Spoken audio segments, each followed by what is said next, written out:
tout juste en fait s'entendre sur les mécanismes de vérification conjoints dans lesquels les deux parties doivent participer.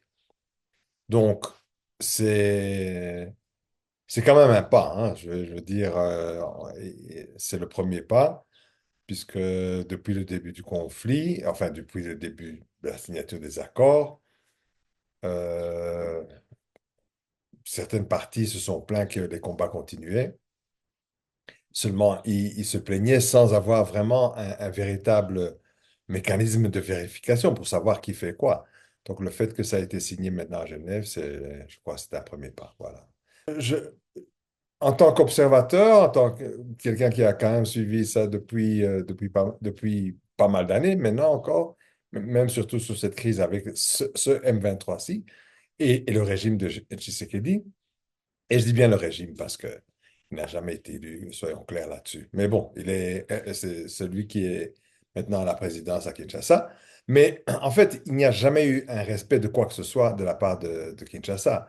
Donc même quand il y avait eu les accords de Doha, Doha, ça a tellement traîné. Et je peux d'ailleurs dire aux gens qui regardent votre chaîne, c'est que ça n'a pas continué à Doha, pas seulement parce qu'il y a quelques problème quand même dans cette région-là, mais vraiment parce que Doha en avait ras-le-bol. Enfin, je veux dire, parce que ça n'avançait jamais. Il fallait vraiment faire traîner les gens de Kinshasa à ce qu'ils s'appliquent à négocier.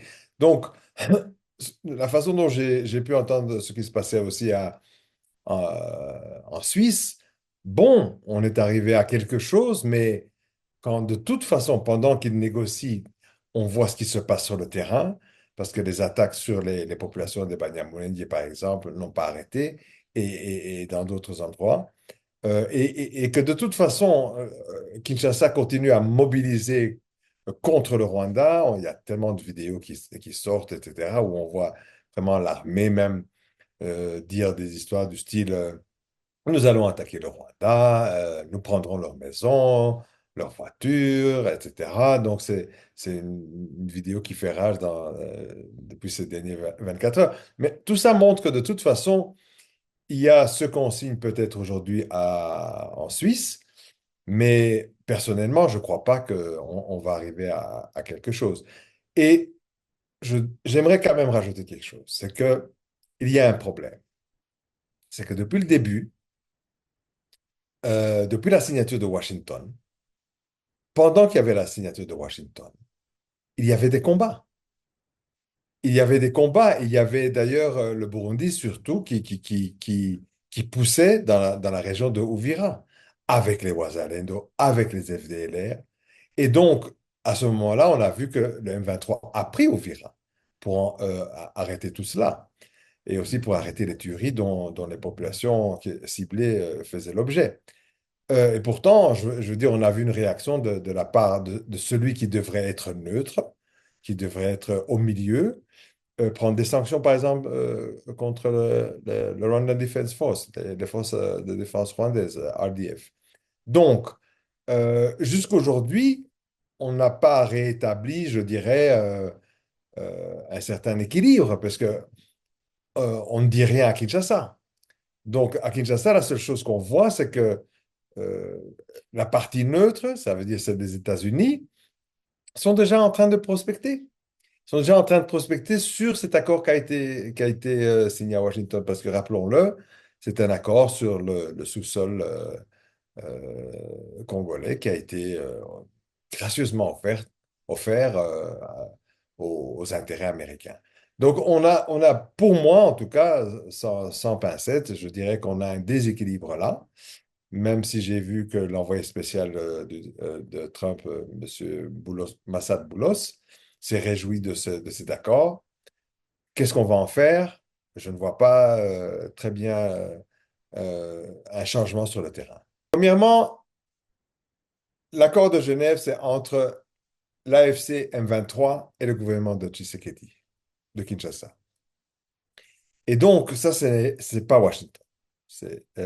Mais seulement, Washington ne peut fonctionner que si Doha fonctionne. Et donc, Doha, c'était les pourparlers qu'il y avait entre l'AFC et M23. Donc l'AFC doit être d'une certaine façon connecté à cet accord, parce que l'accord, bien qu'on parle entre la RDC et le Rwanda, mais le plus gros problème est aussi entre l'AFC M23 et Kinshasa, parce que c'est eux qui gèrent maintenant l'Est du Congo, donc dans le Kivu, de Goma à Bukavu. Donc, je veux dire, eux, s'ils n'étaient pas compris dans un certain, je dirais, un certain accord avec Kinshasa, tout ça n'allait nulle part de toute façon. Parce qu'entre le Rwanda et Kinshasa, le problème, c'est quoi? C'est que Kinshasa emploie des forces génocidaires qui, elles, n'ont qu'une seule mission pour, pour eux, c'est en fait, c'est d'attaquer le Rwanda. Donc, Washington est une chose, mais c'est pour ça qu'il y a eu aussi Doha.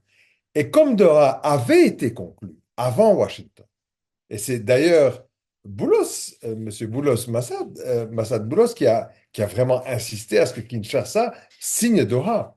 Seulement, il n'avait jamais demandé de mettre en œuvre ce qu'ils avaient signé. Et le mettre en œuvre, c'est ça, cette première partie de Genève. Parce qu'ils se sont convenus sur des choses qui devaient être faites.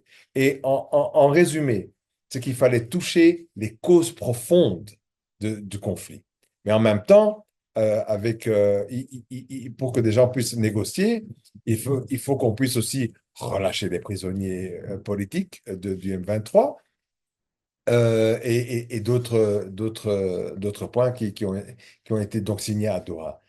Cette première rencontre et qui a porté sur trouver au moins un mécanisme de vérification, cela permettra maintenant d'être je dirais, dans une entité qui va vérifier si les gens respectent un certain cessez-le-feu et dans lequel siégera et Kinshasa et l'AFC M23. J'imagine encore en plus avec aussi des observateurs qui devraient être neutres.